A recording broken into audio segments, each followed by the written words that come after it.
नमस्कार भक्तजनों, आज हम शिव पुराण अध्याय के बारे में सुनेंगे।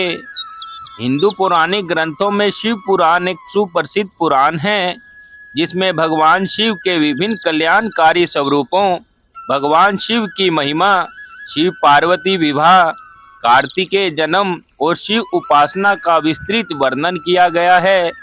भगवान शिव की लीलाओं एवं कथाओं के अतिरिक्त इस पुराण में विभिन्न प्रकार की पूजा पद्धतियों और ज्ञानप्रद शिक्षाओं का उल्लेख भी किया गया है।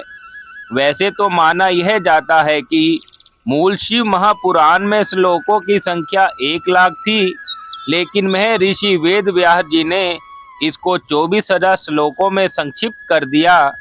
श्री शिव महापुराण एक ऐसा पुराण ग्रंथ है जो कि हिंदू धर्मों में 18 पुराणों में सबसे अत्यधिक पढ़ा जाने वाला है। यह ग्रंथ हिंदू भगवान श्री सदाशिव जी महाराज और देवी माता पार्वती के आसपास केंद्रित है।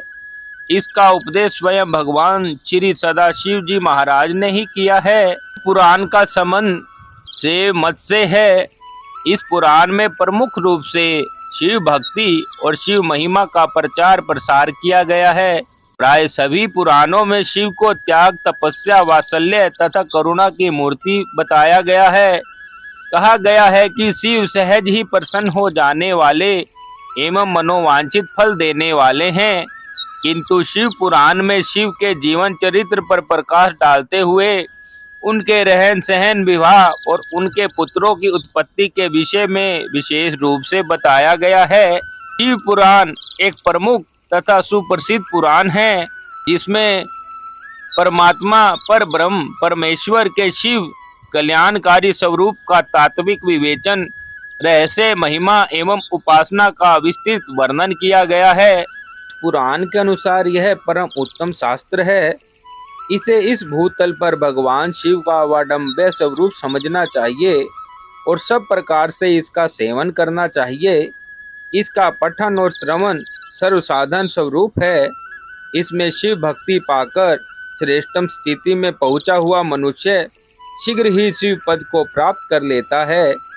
इसलिए संपूर्ण यत्न करके मनुष्य ने इस पुराण को पढ़ने की इच्छा की है अथवा इसके अध्ययन को भी अभिष्ट साधन माना है।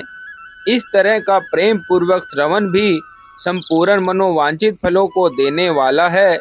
भगवान शिव के इस पुराण को सुनने से मनुष्य सब पापों से मुक्त हो जाता है तथा इस जीवन में बड़े बड़े उत्कृष्ट भोगों का उपभोग करके अंत में शिवलोक को प्राप्त कर लेता है। यह शिव पुराण नामक ग्रंथ 24,000 श्लोकों से युक्त है।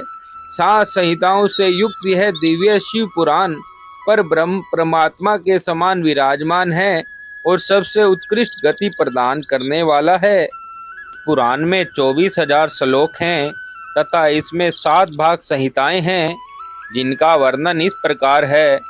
पहला विद्वेश्वर संहिता, दूसरा रुद्र संहिता, तीसरा शतरुद्र संहिता, चौथा कोटि रुद्र संहिता, पांचवा उमा संहिता, छठा कैलाश संहिता और सातवां वायवीय संहिता। अब मैं शिव पुराण महात्म के पहले अध्याय का वर्णन करता हूँ।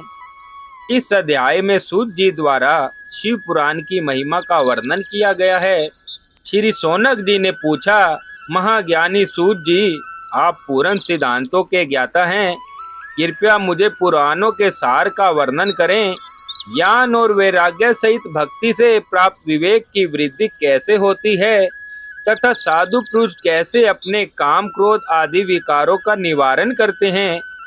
इस कलयुग में सभी जीव आसुरी स्वभाव के हो गए हैं, अतः कृपया करके मुझे ऐसा साधन बताएं जो कल्याणकारी एवं मंगलकारी हो तथा पवित्रता लिए हो।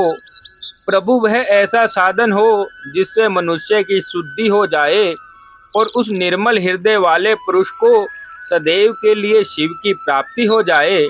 श्री सूत जी ने उत्तर दिया, शौनक जी, आप धन्य हैं, क्योंकि आपके मन में पुराण कथा को सुनने के लिए अपार प्रेम व लालसा है। इसलिए मैं तुम्हें परम उत्तम शास्त्र की कथा सुनाता हूँ। वह संपूर्ण सिद्धांत से संपन्न, भक्ति को बढ़ाने वाला, शिव जी को संतुष्ट करने वाला अमृत के समान दिव्य शास्त्र है शिव पुराण। इसका पूर्व काल में शिव जी ने ही प्रवचन किया था। गुरुदेव व्यास ने संत कुमार मुनि का उपदेश पाकर आदर पूर्वक इस पुराण की रचना की है। यह पुराण कलयुग में मनुष्यों के हित का परम साधन है। शिव पुराण परम उत्तम शास्त्र है। इस पृथ्वी लोक में सभी मनुष्यों को भगवान शिव के विशाल स्वरूप को समझना चाहिए। इसे पढ़ना एवं सुनना सर्व साधन है। यह मनोवांछित फलों को देने वाला है। इससे मनुष्य निष्पाप हो जाता है तथा इस लोक में सभी सुखों का उपभोग करके अंत में शिवलोक को प्राप्त करता है। शिव पुराण में 24,000 श्लोक हैं, जिसमें 7 संहिताएं हैं। शिव पुराण पर ब्रह्म परमात्मा के समान गति प्रदान करने वाला है। मनुष्य को पूरी भक्ति एवं संयम पूर्वक इसे सुनना चाहिए। जो मनुष्य प्रेम पूर्वक नित्य इसको बाँचता या इसका पाठ करता है, वह निस्संदेह पुण्य आत्मा है। भगवान शिव उस विद्वान पुरुष पर प्रसन्न होकर उसे अपना धाम प्रदान करते हैं। प्रतिदिन आदर पूर्वक शिव पुराण का पूजन करने वाले मनुष्य संसार में संपूर्ण भोगों को भोग कर भगवान शिव के पद को प्राप्त करते हैं। वे सदा सुखी रहते हैं। शिव पुराण में भगवान शिव का सर्वस्व है। इस लोक और परलोक में सुख की प्राप्ति के लिए आदर पूर्वक इसका सेवन करना चाहिए। यह निर्मल पुराण धर्म, अर्थ, काम और मोक्ष रूप 4 पुरुषार्थों को देने वाला है। अतः सदा इसे प्रेम पूर्वक सुनना व पढ़ना चाहिए। अब मैं शिव पुराण महात्म के दूसरे अध्याय का वर्णन करता हूँ। शौनक जी ने कहा, आप धन्य हैं सूत जी, आप परमार्थ तत्व के ज्ञाता हैं। हम पर कृपया करके आप हमें अद्भुत और दिव्य कथा सुनाएं। भूतल पर इस कथा के समान कल्याण का कोई भी साधन नहीं है। आपकी कृपा से यह बात हमने समझ ली है। सूत जी, इस कथा के द्वारा कौन से पापी शुद्ध होते हैं, उन्हें कृपया पूर्वक बताकर इस जगत को कृतार्थ करें। सूत जी बोले, मुने, जो मनुष्य पाप, दुराचार तथा काम, क्रोध, मोद, लोभ में निरंतर डूबे रहते हैं, वे भी शिव पुराण पढ़ने अथवा सुनने से शुद्ध हो जाते हैं तथा उनके पापों का पूर्णतः नाश हो जाता है। इस विषय में मैं तुम्हें एक कथा सुनाता हूँ। पहले की बात है कि रातों के नगर में देवराज नाम का एक ब्राह्मण रहता था। वह ज्ञान में दुर्बल, गरीब, रस बेचने वाला तथा वैदिक धर्म से विमुख था। वह स्नान संध्या नहीं करता था। उसमें वैश्यवृत्ति बढ़ती ही जा रही थी। वह भक्तों को ठगता था। उसने अनेक मनुष्यों को मारकर उन सब का धन हड़प लिया था। उस पापी ने थोड़ा सा भी धर्म कर्म का ध्यान नहीं किया। वैश्यागामी तथा आचार भ्रष्ट था। एक दिन वह घूमता हुआ देवयोग से प्रतिष्ठानपुर जा पहुंचा। वहां उसने एक शिवालय देखा जहां बहुत से साधु महात्मा एकत्रित हुए थे। देवराज वहीं ठहर गया। वहां रात में उसे ज्वर आ गया और उसे बड़ी पीड़ा होने लगी। वहीं पर एक ब्राह्मण देवता शिव पुराण की कथा सुना रहे थे। ज्वर में पड़ा देवराज भी ब्राह्मण के मुख से शिव कथा को निरंतर सुन रहा था।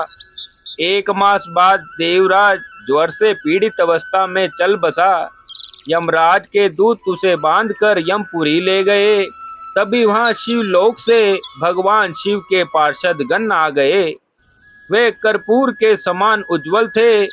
उनके हाथ में त्रिशूल, संपूर्ण शरीर पर भस्म और गले में रुद्राक्ष की माला थी, जो उनकी शोभा बढ़ा रही थी। उन्होंने यमराज के दूतों को मार पीट कर देवराज को यमदूतों के चंगुल से छुड़ा लिया और वे उसे अपने अद्भुत विमान में बिठाकर जब कैलाश पर्वत पर जाने लगे तो यमपुरी में कोलाहल मच गया, जिसे सुनकर यमराज अपने भवन से बाहर आ गए।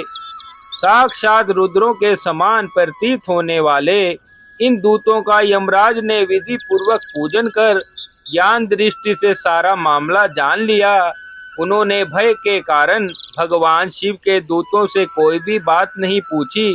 तत्पश्चात शिव दूत देवराज को लेकर कैलाश चले गए और वहां पहुंचकर उन्होंने ब्राह्मण को करुणावतार भगवान शिव के हाथों सौंप दिया। शौनक जी ने कहा, महाभाग सूत जी, आप सर्वज्ञ हैं, आपके कृपा प्रसाद से मैं कृतार्थ हुआ। इस इतिहास को सुनकर मेरा मन आनंदित हो गया, अतः भगवान शिव में प्रेम बढ़ाने वाली दूसरी कथा को भी कहिए। अब मैं शिव पुराण महात्म के तीसरे अध्याय की कथा का वर्णन करूंगा, जिसमें बिंदुक ब्राह्मण की कथा का वर्णन किया जाएगा। श्री सूत जी बोले, शौनक सुनो, मैं तुम्हारे सामने एक अन्य गोपनीय कथा का वर्णन करूंगा, क्योंकि तुम शिव भक्तों में अग्रण्य व वेद वेताओं में श्रेष्ठ हो। समुद्र के निकटवर्ती प्रदेश में अस्कल नामक गांव है, जहां वैदिक धर्मों से विमुख महापापी मनुष्य रहते हैं। वे सभी दुष्ट हैं एवं उनका मन दूषित विषयों और भोगों में ही लगा रहता है। वे देवताओं एवं भाग्य पर विश्वास नहीं करते।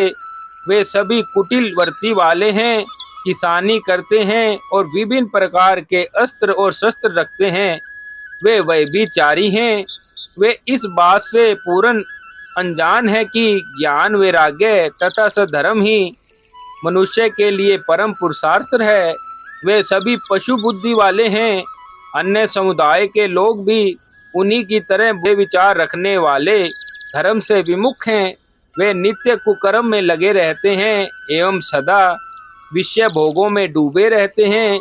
वहाँ की स्त्रियां बुरे स्वभाव की, स्वेच्छाचारणी, पाप में डूबी, कुटिल सोच वाली और वह भी चारणी हैं। वे सभी सद्व्यवहार तथा सदाचार से सर्वथा शून्य हैं। वहाँ सिर्फ दुष्टों का निवास है। भास्कल नामक गांव में बिंदुक नामक एक ब्राह्मण रहता था। वह अधर्मी, दुरात्मा, वह महापापी था। उसकी स्त्री बहुत ही सुंदर थी। उसका नाम चंचुला था। वह सदा उत्तम धर्म का पालन करती थी, परंतु बिंदुक वैश्यगामी था। इस तरह कुकर्म करते हुए बहुत समय व्यतीत हो गया। उसकी स्त्री काम से पीड़ित होने पर भी सब धर्म नाश के भय से कलेश सहकर भी काफी समय तक धर्म भ्रष्ट नहीं हुई, परंतु आगे चलकर वह भी अपने दुराचारी पति के आचरण से प्रभावित होकर दुराचारणी और अपने धर्म से विमुख हो गई। इस तरह दुराचार में डूबे हुए उन पति पत्नी का बहुत सा समय व्यर्थ बीत गया। वैश्यागामी, दूषित बुद्धि वाला वह दुष्ट ब्राह्मण बिंदुक समय अनुसार मृत्यु को प्राप्त होकर नरक में चला गया।